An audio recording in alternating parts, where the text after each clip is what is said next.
Hello students, আজকে আমরা শুরু করব একটি প্যারাগ্রাফ যেটি হচ্ছে দ্য আর্থকোয়েক অর্থাৎ ভূমিকম্প।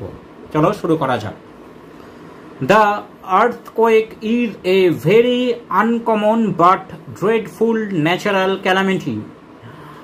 ভূমিকম্প হচ্ছে একটি অনিয়মিত কিন্তু খুবই ভয়ঙ্কর প্রাকৃতিক দুর্ঘটনা।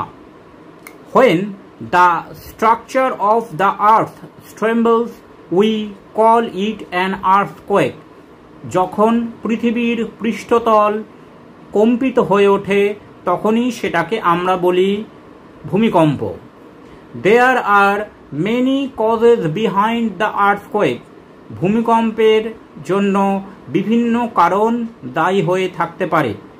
When the steam inside is formed by some causes, it wants to gush out, and the earth is violently shaken and the earthquake is caused. যখন পৃথিবীর অভ্যন্তরে বাষ্পীয় চাপ বিভিন্ন কারণবশত তৈরি হয়ে থাকে তখন সেই চাপ বাইরে বেরিয়ে আসতে চায় এবং সেটি পৃথিবীকে ভয়ানকভাবে দুলিয়ে সেই চাপ নির্গত হয়ে আসে এবং ভূমিকম্পের সৃষ্টি হয়। An instrument called seismograph is used to measure the force of an earthquake. ভূমিকম্পের তীব্রতা মাপার জন্য একটি যন্ত্র ব্যবহার করা হয়ে থাকে যার নাম হচ্ছে seismograph. The point where an earthquake breaks out is called